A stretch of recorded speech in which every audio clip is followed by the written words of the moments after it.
கர்த்தர் சொன்னாரு, மலையே விலகினாலும் பர்வதங்கள் நிலை பெயர்ந்தாலும் என்னுடைய கிருபை உன்னை விட்டு விலகாமலும் என் சமாதானத்தின் உடன்படிக்கை என்றென்றைக்கும் நிலை பெயராமலும் இருக்கும் என்று கர்த்தர் சொல்கிறார். இந்த பட்டயத்தின் வல்லமை எப்படி பரவுதுன்னா, 4 திசைகளிலும் அந்த சுடரொளி பட்டயம் அடிக்கிறனால ஏதேன் தோட்டத்துக்கு பின்பக்கம், முன்பக்கம், வலது, இடது எல்லா பக்கம் அந்த ஒளி. ஆகவே தோட்டத்திற்குள்ள அல்ல, அந்த ஒளியின் எல்லைக்குள்ளே ஒருவனும் நுழைய முடியாது. கரங்களை தட்டி கர்த்தருக்கு நன்றி சொல்லுவோம். ஆமென்.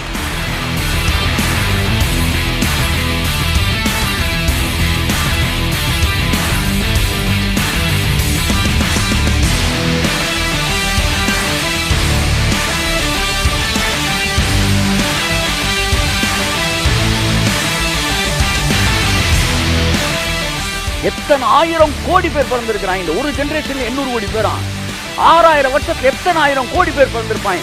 அவ்வளவுல எவ்வளவு பவர்ஃபுல்லான இருந்திருக்கிறாங்க. தேவனுடைய ஏதேன் தோட்டத்துக்குள்ள ஒருத்தனும் நுழைய முடியல. ஏனென்றால் சுடரொளி பட்டயம். நான் சொல்கிறேன், உங்கள் வாழ்க்கையில் இந்த சுடரொளி பட்டயம் இருக்கும் என்றால், கையத்தை ஆமே, கர்த்தருடைய பட்டயம் இருக்கும் என்றால் இந்த உலகம் முழுவதையும் பிடித்த பிசாசு உன்னை பிடிக்க முடியாது, உன் எல்லையில் நுழைய முடியாது என்று நான் சொல்கிறேன்.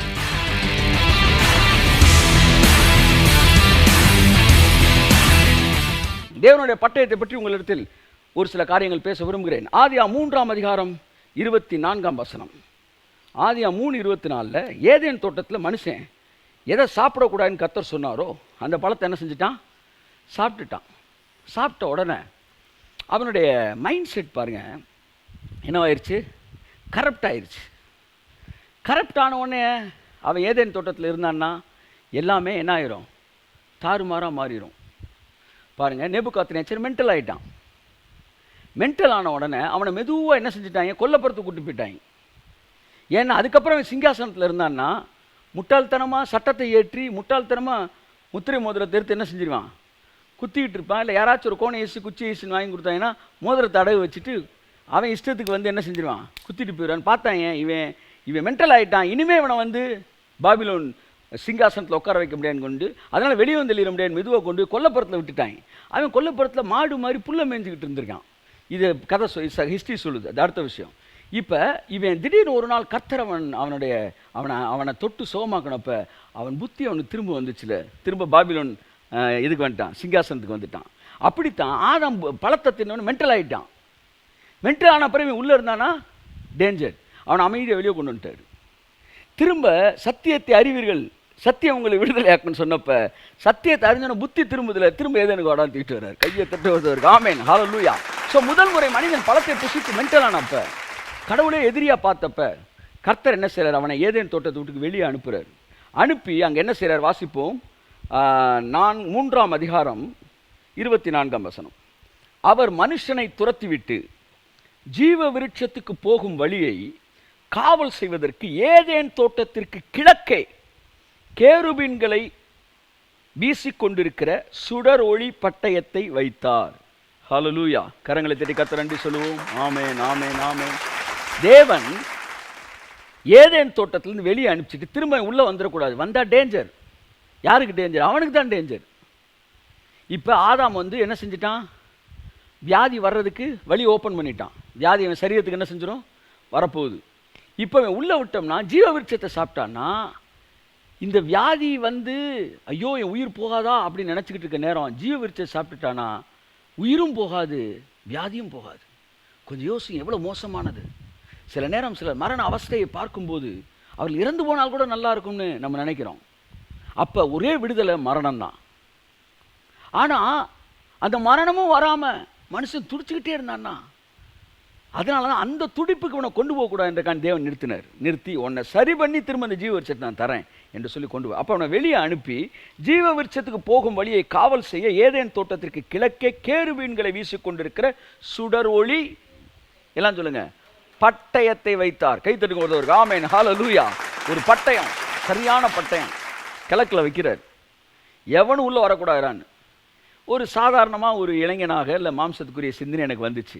ஆண்டவரே, நீங்கள் வாசலில் தானே வந்து பட்டயத்தை வச்சுருக்கிறீங்க, கிழக்கில் வச்சுருக்கீங்க, பின்னாடி கூடி ஏறி குச்சா ஹூ நோஸ் இட், உங்களுக்கு தெரியாது. ஏன்னா பட்டயம் நீங்கள் நல்லா பாருங்கள், 4 பக்கம் 4 பட்டயம் வைக்கல, ஒரு பட்டயம் தான் வச்சுருக்கிறாரு. அப்போ கிழக்க பட்டயம் தான் மேற்கு வழியாக நீங்கள் ஏதேன் தோட்டத்துக்குள்ள நுழைஞ்சிட முடியாதா? நல்லா கவனிங்க. அவர் வச்ச பட்டயம் பட்டயம் இல்லையா, சுடர் ஒளி பட்டயம். புரியுதா உங்களுக்கு? அப்படின்னா எப்படி லைட் இங்கே இருக்கு, இங்கிட்டு மட்டும் லைட் அடிக்கலை, அங்கிட்டு அடிக்குது, இங்கிட்டு அடிக்குது, அங்கிட்டு அடிக்குது. கையை தட்டு புரிஞ்சு ஹல்லேலூயா. அப்போ ஒரு பட்டயத்தை வைக்கிறாரு. இந்த பட்டயத்தின் வல்லமை எப்படி பரவுதுன்னா, 4 திசைகளிலும் அந்த சுடரொளி பட்டயம் அடிக்கிறனால ஏதேன் தோட்டத்துக்கு பின்பக்கம், முன்பக்கம், வலது, இடது எல்லா பக்கம் அந்த ஒளி.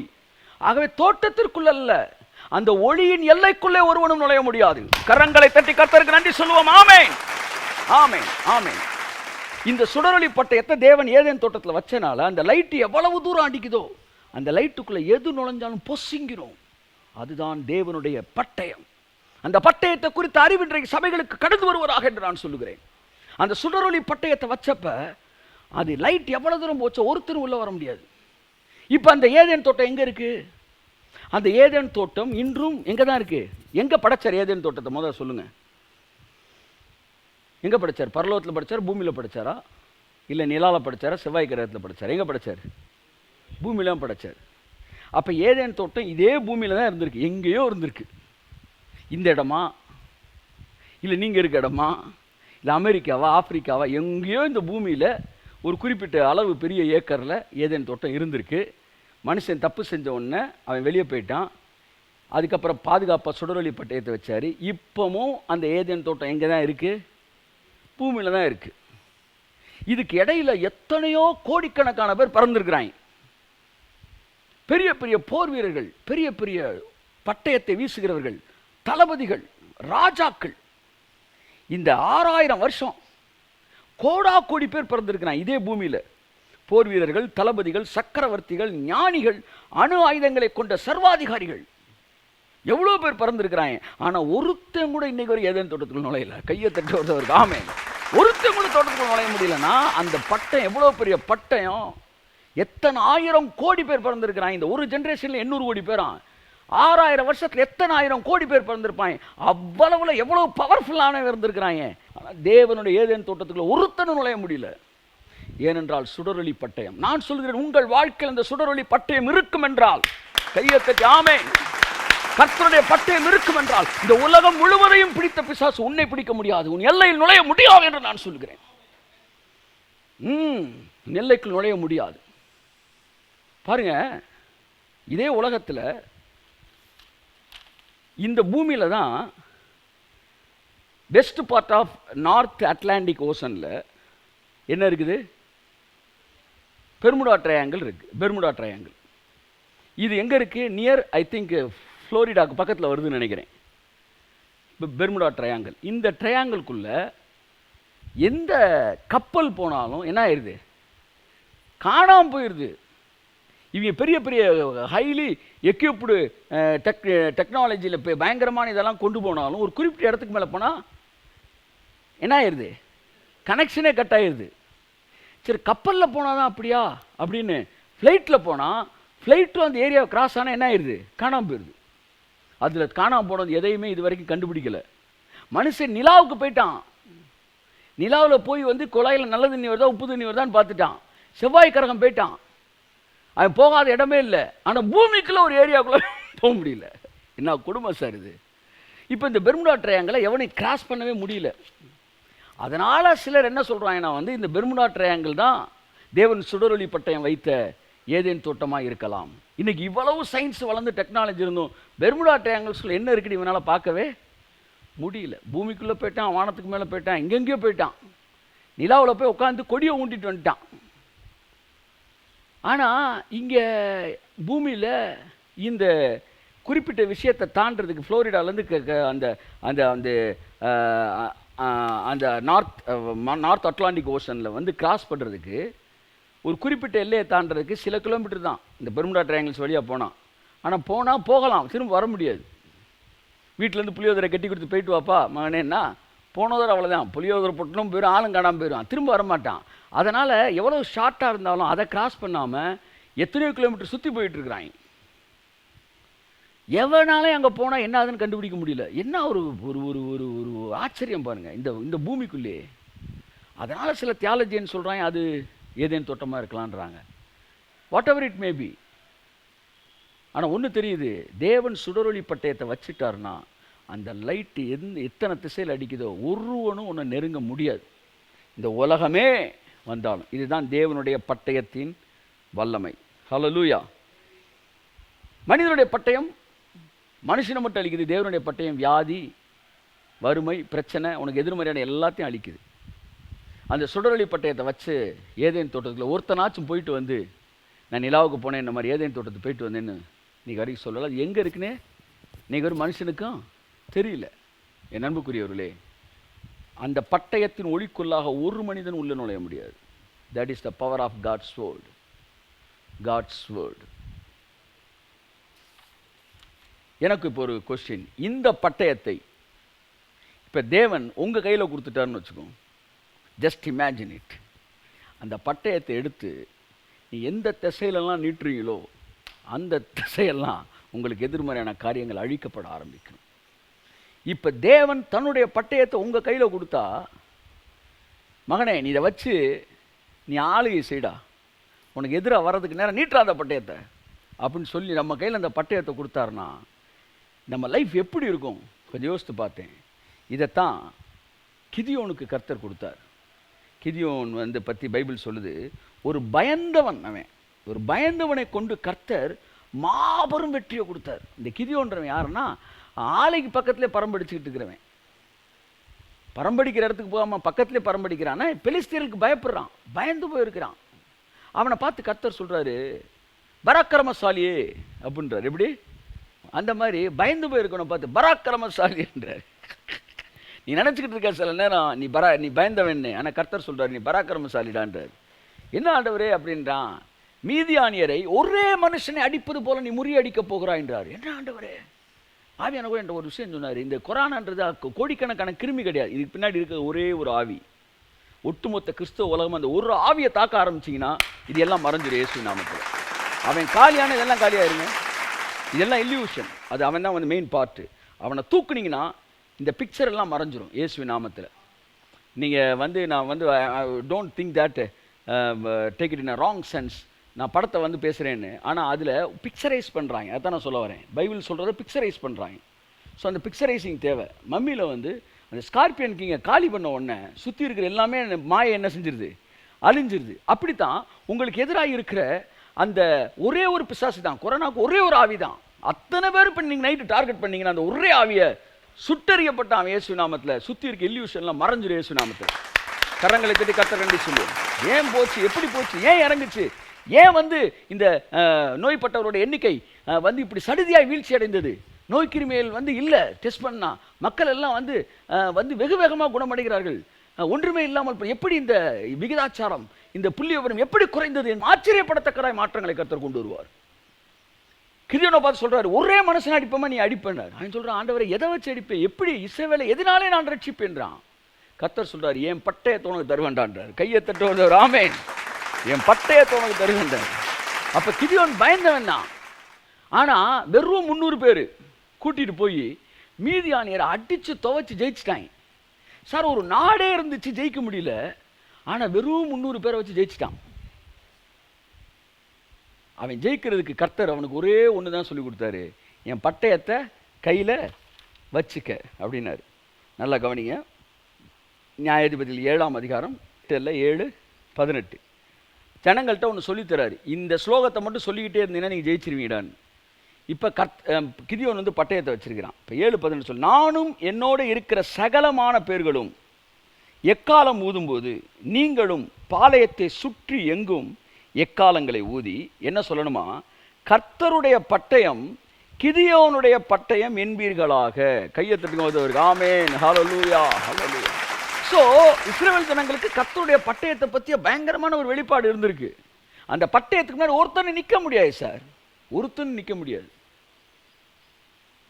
ஏன்னா அந்த பட்டயத்துக்கு ஒரு பவர் இருக்கு. ஆமென் சொல்லுங்க. அந்த பட்டயம் எங்கு நீட்டப்படுமானாலும் அங்கே எதிரிகள் அழிக்கப்படுவார்கள். ஆமென். ஏனென்றால் கிதியோனின் பட்டயம் சொல்லுங்க, கர்த்தரின் பட்டயம். இப்போ அந்த பட்டயம் உங்களுக்கு கொடுத்துருச்சுன்னா அடுத்து இந்த உலகம் எப்படி பேசும்? ஜஸ்டினின் பட்டயம், கர்த்தரின் பட்டயம். இப்போ உங்க கையில் இருக்கிறது கர்த்தரோட பட்டயம். அப்ப கர்த்தருடைய பட்டயம் உங்க கைக்கு வந்துருச்சுன்னா எப்படி கிதியோன் ஒட்டுமொத்த இஸ்ரவேலரை மீதியானவர்களை தாக்குதலிலிருந்து விடுவித்தானோ அப்படி இந்த உலகத்தை நீயும் நானும் விடுவிக்க முடியும் என்று நான் சொல்கிறேன். கரங்களை தட்டி கர்த்தருக்கு நன்றி சொல்லுவோம். ஆமென், ஆமென். எது தேவனுடைய பட்டயம்? தேவனுடைய பட்டயத்தை உங்களுக்கு தந்தா எப்படி இருக்குன்னு நான் பேசினேன். உண்மை என்னவென்றால் தேவன் தம்முடைய பிள்ளைகளுக்கு தன்னுடைய பட்டயத்தை தரவே விரும்புகிறார். ஹல்லேலூயா. இன்றைக்கு நீ விரும்புவாயானால் தேவன் தன்னுடைய பட்டயத்தை இன்று கையில் கொடுக்க விரும்புகிறார். என் அருமை மகனே, மகளே, தேவனுடைய வார்த்தைகளை தேவனுடைய ஆவிக்குள்ளிருந்து பேசுகிறேன். கர்த்தருடைய பட்டயம் வல்லமையானது, அது வலுவானது, எந்த பட்டயத்தை பார்க்கலும் கருக்கானது. அந்த பட்டயத்துக்கு முன்பாய் ஒருவனும் எழுந்து நிற்க முடியாது. சவுலின் பட்டயத்துக்கு முன்பாய் எதிரிகள் நிற்க முடியாதது போல அதிலும் மேன்மையான தேவனுடைய பட்டயத்துக்கு முன்பாய் ஒருவனும் நிற்க முடியாது, ஒரு வியாதியும் நிற்க முடியாது. அந்த பட்டயத்தை இன்று கர்த்தர் உனக்கு கொடுக்க விரும்புகிறார். தேவனுடைய பட்டயம் எது என்பதை நாம் வாசிப்போம். எபிரேயர் 4:12. எபிரேயர் 4:12. தேவனுடைய வார்த்தையானது, கை தட்டுங்க எல்லாம், ஒரு கை தட்டுங்க. எது பட்டயமா? தேவனுடைய வார்த்தையானது ஜீவனும் வல்லமையும் உள்ளதாயும் இருபுறம் கருக்குள்ள எந்த பட்டயத்திலும் கருக்கானதாயும் இருக்கிறது. கையை தட்டி கர்த்தருக்கு நன்றி சொல்லுவோம். Praise God. தேவனுடைய பட்டயம் தான் இந்த உலகத்திலே பவர்ஃபுல்லான பட்டயமா. அந்த பட்டயம் எதுவா? தேவனுடைய வார்த்தையானது. அப்ப தேவனுடைய பட்டயம் என்பது என்ன? அந்த பட்டயத்தை உங்கள்ட்ட கொடுக்க விரும்புகிறாரு. அந்த பட்டயத்தை எடுத்து நீ நீட்டா மகனே, உனக்கு முன்னாடி எதுவும் நிற்காதரா சொல்லி கையில் கொடுக்குறாருனா, பாருங்க, ஒரு ஃபிலிமில் ஒரு இன்ஸ்பெக்டரு அவர் வெளியே போயிருப்பார், ஒய்ஃபை மட்டும் வீட்டில் விட்டுருப்பார், பையன் இருப்பான். வீட்டை சுற்றி எதிரிகள் என்ன செஞ்சுருவாங்க? சூழ்ந்துருவாங்க. கதவை தட்டுவாங்க. ஒரு 5-6 பேர் வந்திருப்பாங்க, கதவை தட்டுவாங்க. அப்போ ஒய்ஃப் பயந்து போய் என் வீட்டுக்கார் வீட்டில் இருக்காருன்னு ஒரு பொய்யை சொல்லும்போது அவங்க பார்த்துருவாங்க, என் வீட்டுக்கார் வீட்டில் இல்லை. ஏன்னா வீட்டுக்கார் எங்கே இருக்காருன்ற பார்த்து ஃபோன் பண்ணிட்டாங்க. அவன் இங்கே இருக்கிறான், ஏன் வீட்டில் இல்லை, அடித்து தகறியான்ட்டாங்க. கதவை உடச்சி வீட்டில் இருக்காள கொன்றுன்னு இவன் ஃபோன் பண்ணி கேட்குறான். இல்லை, இங்கே இருக்கிறதா சொல்லிக்கிட்டு இருக்குது அந்த அம்மா, உண்மையை சொல்லுவான். இல்லை நம்ம பொய் சொல்லுது, வீட்டுக்காரன் இங்கே தான் இருக்கிறான், ஸ்டேஷனில் இருக்கிறான். உடனே வீட்டில் ஆள் இல்லைன்னு தெரிஞ்சவொடனே கதவை என்ன செய்வாங்க? உடைக்கிறாங்க.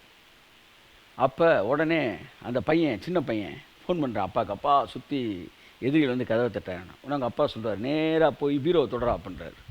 திறந்த அந்த மேல் செல்ஃபை துணியை தூக்கிட்டு பாடுறா, என்ன இருக்குது? ஒரு ரிவால்வர் இருக்குது, அதை மட்டும் கையில் எடுத்து கடான்றார். அதுக்குள்ளே அவன் கதவை உடச்சு உள்ளே வர்றாங்க. உள்ளே நெருங்குற நேரம் அவன் டப்புன்னு ரிவால்வர் எடுத்து மேலே வானத்தை பார்த்து சுடுறாட்டாரு. அப்போ சுடுறேன்ப்பா, டமால்னு ஒரு சுடுறான். அப்படியே மறைக்கிறாய், போரியா சுற்றுவா. இப்போ பையன் சொல்லான்தான், ஆனால் கையில் இருக்கிறது அவனுக்கு பயப்படலைனாலும் கையில் இருக்க துப்பாக்கிக்கு பயப்படணும். அப்படிதான் பிசாசு உனக்கு பயப்படுறானோ இல்லையோ, கையில் இருக்கிற கர்த்தரின் பட்டயத்துக்கு அவன் பயந்துதான் ஆக வேண்டும். அந்த பட்டயத்தை கர்த்தரும் கையில் கொடுத்துருக்காரு. நீட்டாமானே, நீட்டா, அவனுக்கு எதிரா நீட்டா. ஆண்டவரே எழுத்து வரான். ஆண்டவரே வியாதி பெருகிற மாதிரி இருக்கு. ஆண்டவரே நிறைய பேர் செத்து இருக்கிறான். நீட்டா நீட்டா, நீட்டா. நீட்ட ஆரம்பிச்ச நிமிஷத்துல இருந்து அவன் பின்னாடி போறானா இல்லையான்னு பாரு. நீ நீட்ட அவன் பின்னாடி விலகுறானா இல்லையான்னு பாரு. இங்க இருந்து கர்த்தர் பட்டயத்தை நீட்டினார்னா அடுத்த தெரு வரைக்கும் இல்லை, ஆப்பிரிக்கா வரைக்கும் அடிக்கும் பவர், அமெரிக்கா வரைக்கும் அடிக்கும் பவர், பூமியின் எல்லை வரைக்கும் போகுமா அவருடைய பட்டயத்தின் வல்லமை. நீட்டானி என்றார். அது சுடரொளி பட்டயம். அந்த பட்டயம் உங்க வீட்டுக்குள்ள இருந்து அவங்க வீட்டை சுத்தி அந்த வல்லமை லைட்டு மாதிரி அடிக்கும். ஒன்றும் உங்க வீட்டுக்குள்ள ஒன்று இருங்காது. அப்ப தேவனுடைய வார்த்தையானது இருபுறம் கருக்குள்ள எந்த பட்டயத்திலும் மேலானது. அந்த பட்டயத்தை இன்று இரவு கர்த்தர் கொடுக்க விரும்புகிறார். அது என்ன? தேவனுடைய வார்த்தை. மறுபடியும் சொல்லுகிறேன், அது வேத வார்த்தை அல்ல, அது தேவ வார்த்தை. வேத வார்த்தை என்பது வேறு, தேவ வார்த்தை என்பது வேறு. ஏற்கனவே நான் உங்களுக்கு சொல்லியிருக்கிறேன். வேத வார்த்தை என்பது சத்தியம். இந்த வேதத்தில் இருக்கு பாருங்க, இந்த வார்த்தைக்கு பேர் தான் வேத வார்த்தை. அவர் சொல்றதே வேத வாக்குங்க அப்படின்னு வேத வார்த்தை மாறாதது, அது சத்தியம். ஆனால் தேவனுடைய வார்த்தை என்பது அவர் வாயிலிருந்து புறப்படுகிற வார்த்தை. It is the spoken word of God. Bible இந்த இடத்துல எபிரேயர்ல சொல்லப்பட்ட வார்த்தை தேவனுடைய வார்த்தையானது. அப்படிதான் வருது. தேவனுடைய வார்த்தைன்னா என்ன? அதுக்கு பேர் ரேமா, உரைக்கப்பட்ட வார்த்தை. அப்ப பட்டயம் என்பது எழுதப்பட்ட வார்த்தையை பற்றி சொல்லவில்லை.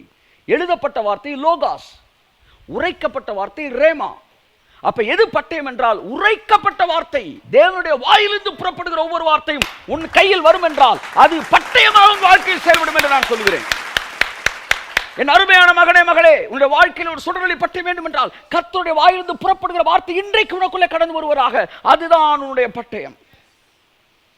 வேத வார்த்தை சத்தியம், தேவனுடைய வார்த்தை பட்டயம். வெளிப்படுத்தல் 2ஆம் அதிகாரம் 16ஆம் வசனம் மிக தெளிவாக சொல்லுகிறது. வாசிப்போம். வெளிப்படுத்தல் 2:16. நீ மனம் திரும்பி இல்லாவிட்டால் நான் சீக்கிரமாக உன்னிடத்தில் வந்து என் வாயின் பட்டயத்தால் அவர்களோடு யுத்தம் பண்ணுவேன். என் வாயின் பட்டயம். அப்ப தேவனுடைய பட்டயம் என்பது என்ன?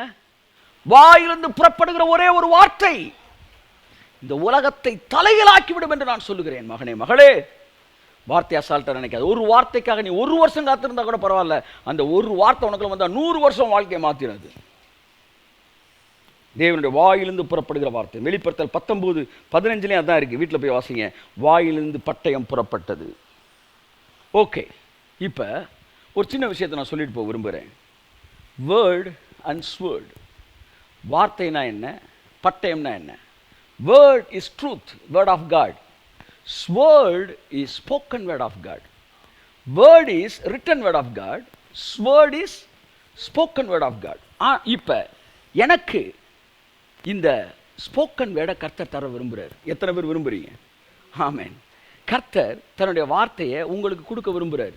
Spoken word. என் மகனே மகளே, நீ பொன்னை பார்க்கிலும் புதையலை பார்க்கிலும் மேன்மையாக நீ கருத வேண்டியது கர்த்தருடைய உரைக்கப்பட்ட வார்த்தை. That is the sword of God. கர்த்தரின் பட்டயம். அதை மட்டும் உன் வாழ்க்கையில் வந்துச்சுன்னா உன் வாழ்க்கையில் மட்டும் எவனுக்குமே நடக்காது, நடந்துக்கிட்டே இருக்கும். அது பெரிய ரகசியம். நீ கர்த்தர் சொன்னேன் ஜனங்களுக்கு ஒரு பெரிய ரகசியத்தை, ஃபார்முலாவை நான் சொல்ல போகிறேன். புதுதாக Christian life is not a formula நான் அடிக்கடி சொல்லியிருக்கேன். கர்த்தர் சொன்னேன் இன்றைக்கி நான் கொடுக்க போகிற ஃபார்முலா தான்டா. அவன் கையில் அந்த பவர் மட்டும், அந்த மந்திரம் தெரிஞ்சால் எப்படி பவர்ஃபுல்லாக இருப்பான். அந்த பட்டயம் மட்டும் அவன் கையில் பிடிச்சிட்டான்னா என்ன ஆயிடுவான்? வாழ்க்கையில் அவனுக்கு எதிராக ஒருத்தனும் நிற்க முடியாது. ஒரு வியாதியும் நிற்காது. நீ தேடி பார்த்தாலும் அது அங்கே இருக்காது. சரி, இப்போ இந்த பட்டயம் எனக்கு வேணும். எத்தனை பேர் விரும்புறீங்க? என்றால் இந்த பட்டயம் எங்கே இருக்கும் என்பதை புரிந்து கொண்டால் பட்டயத்தை அங்கேருந்து நீ உருவிடலாம். பட்டயம் எங்கே இருக்கும்? வாசிப்போம். நெகேமியா 4ஆம் அதிகாரம் 18ஆம் வசனம். பட்டயம் எங்கே இருக்குன்ற வாசிக்கிறேன். நெகேமியா 4:18. கட்டுகிறவர்கள் அவரவர் தங்கள் பட்டயத்தை தங்கள் இடுப்பிலே கட்டி கொண்டவர்களாய் வேலை செய்தார்கள். எக்காலம் ஊதுகிறவன் என் அண்டையில் நின்றான். பட்டயத்தை எங்கே வச்சுருந்தாங்களாம்? சொல்லுங்க. இடுப்பில் தான் பட்டயம் வச்சுருந்தாங்களாம். இப்போ நீங்கள் இடுப்பு எதுன்னு பார்த்துட்டிங்கன்னா அங்கேருந்து பட்டயத்தை உருவிடலாம். தங்கள் இடுப்பிலே பட்டயத்தை வைத்திருந்தார்கள். வேதம் சொல்லுகிறது சத்தியமாகிய கச்சையை உங்கள் இடுப்பிலே கட்டி கொண்டவர்களாக நில்லுங்கள். சத்தியம் என்றது என்ன? Word of God. தேவனுடைய வார்த்தை, எழுதப்பட்ட வார்த்தை. இதில் இருக்க ஒவ்வொரு வார்த்தையும் சத்தியம். இதில் இருக்கிற ஒவ்வொரு பக்கமும் சத்தியம். சத்தியம் என்பது ஒட்டுமொத்த வார்த்தையின் கூட்டு தொகுப்பு சத்தியமாக இருக்கிறது. The word of God, the truth is the conclusion of the word of God. இந்த உரைக்கப்பட்ட வார்த்தை, இந்த பட்டயம் எங்கே இருக்குன்னா இடுப்பில் தான் பட்டயத்தை சொருகியிருப்பாங்க. இடுப்பு என்னவா? இடுப்பில் இருக்கிற இடுப்பில் சொருக மாட்டான். இடுப்புக்குள்ளே இருக்கிற பெல்ட்டு, அந்த பெல்ட்டில் தான் சொருகியிருப்பாங்க. அந்த பெல்ட் என்னன்னா எழுதப்பட்ட வார்த்தை.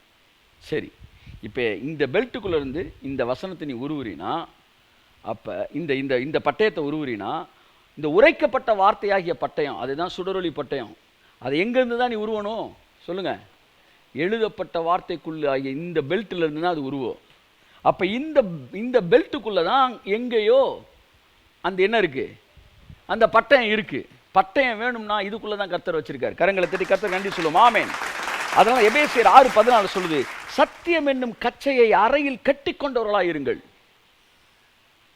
சத்தியத்தை அறை மனதில் வச்சிருக்கும் போது அதுக்குள்ளே இருந்து என்ன வருதுன்னா ஆவியின் பட்டயமாகிய தேவனுடைய வார்த்தையை எடுத்துக்கொள்ளுங்கள். இது வேத வார்த்தை அல்ல, தேவ வார்த்தை. எபேசியர் 6ஆம் அதிகாரத்தில் 16 நினைக்கிறேன். 14 சத்தியம்ன்ற கச்சையை பேசுது. 16 கச்சைக்குள்ளேருந்து ஒரு வார்த்தை புறப்படுது. அது வேத வார்த்தை அல்ல, அது தேவ வார்த்தை. சிம்பிளாக சொல்லுங்க சார், புரிகிற மாதிரி. வேத வார்த்தைக்குள்ளாகத்தான் தேவ வார்த்தை புறப்பட்டு வருகிறது. உங்களுக்கு இன்று இரவு கர்த்தர் ஒரு பட்டயத்தை கொடுக்க விரும்புகிறார். அது வேத வார்த்தைக்குள்ளாக வைத்திருக்கிறார். அந்த வேத வார்த்தைக்குள்ளே நீ படிச்சுக்கிட்டே வரும்போது அதுக்குள்ள தேவ வார்த்தை ஒன்று வரும். கையை தட்டுவது ஒரு ஆமென், பிரைஸ் காட், ஹalleluya. என் அருமையான மகனே மகளே, உன் வாழ்க்கை மற்றும் கர்த்தருடைய பட்டயம் உன் கை கிடைச்சிருச்சுன்னா நீ எதுக்கும் பயப்பட மாட்ட. அந்த உலகத்தை மாற்றக்கூடிய வல்லமை உனக்குள்ள வந்துடும். அந்த பட்டயத்தை எங்க தேடுறது? இங்க தேடு. இன்றையிலிருந்து பைபிளில் ஏதாச்சும் ஒரு புத்தகத்தை எடுத்து அப்படியே ஆர்டரா வாசிக்காரு. மத்தேயு, மார்க், லூக்கா, இல்லை யோவான் அல்லது ரோமர், 1 கொரிந்தியர், 2 கொரிந்தியர், இல்லை கலாத்தியர், எபேசியர், பிலிப்பியர், கொலோசையர், 1 தெசலோனிக்கேயர், 2 தெசலோனிக்கேயர், எதுவோ தொடர்ந்து வாசிக்க ஆரம்பிங்க. நீங்கள் வாசிக்கிட்டே வரும்போது அந்த கச்சையில் டக்குன்னு பட்டயம் அகப்படும். அந்த பட்டயம் தான் உங்கள் இருதயத்தில் மின்னும். பட்டயத்தை எப்படி கண்டுபிடிக்கலாம்? அது ஒளி வீசும், சுடர் ஒளி பட்டயம். அப்போ வாசிக்கிட்டே இருக்கும் ஒரு வசனம் அப்படியே டால் அடிக்கும் பாருங்க, உங்கள் இருதயம் அப்படியே வெளிச்சத்தில் நிரம்பும். எடுத்துக்க, ஒரு வசனம் போதும் ஒட்டுமொத்த கொரோனாவை ஒட்டுமொத்த கோவிட்-19 அழித்து அப்புறப்படுத்துவதற்கு. உங்கள் ஒவ்வொருவருக்கும் ஒரே ஒரு வசனத்தை தேவனிடத்தில் பெற்றுக்கொள்ளுங்கள் என்று உங்களை நான் உற்சாகப்படுத்துகிறேன். ஸோ பட்டயம் இடுப்பில் என்றால் தேவனுடைய பட்டயம் சத்தியமாகிய கச்சையில் இருந்து உருவப்படுகிறது. தேவனுடைய பட்டயம் உரைக்கப்பட்ட வார்த்தை, அது எழுதப்பட்ட வார்த்தையிலிருந்து வருகிறது. இன்னும் புரிகிற மாதிரி அழகாக உங்களுக்கு சொல்கிறேன். லூக்கா 6ஆம் அதிகாரம் 47, 48 இயேசு கிறிஸ்து லோகாசையும் ரேமாவையும் டிஃபரன்ஷியேட் பண்ணி காட்டுறார். லூக்கா 6, 47, 48. என்னிடத்தில் வந்து என் வார்த்தைகளை கேட்டு, எல்லாம் சொல்லுங்க, வார்த்தைகளை படித்தா கேட்டா, நல்லா கவனிங்க. இதிலிருந்து நீங்கள் வார்த்தையை படிக்கிறீங்க, இது எழுதப்பட்ட வார்த்தை. இதுக்குள்ள உரைக்கப்பட்ட வார்த்தை வரும்போது வார்த்தையை கேட்குறீங்க. விசுவாசம் படிப்பதினால் வராது, விசுவாசம் கேள்வியினால் வரும். ஸோ படிக்கிற பழக்கம் இருக்கிற உங்களுக்கு இன்னையிலேருந்து கேட்குற பழக்கம் தொடங்குவதாக. ஏனென்றால் கச்சைக்கு வந்துட்டீங்க, இனி அடுத்து பட்டயத்துக்கு வந்துடுறீங்க. இந்த பட்டயம் கைக்கு வந்துருச்சுன்னா உங்களுக்கு எதிராக ஒருத்தனும் நிற்க முடியாது.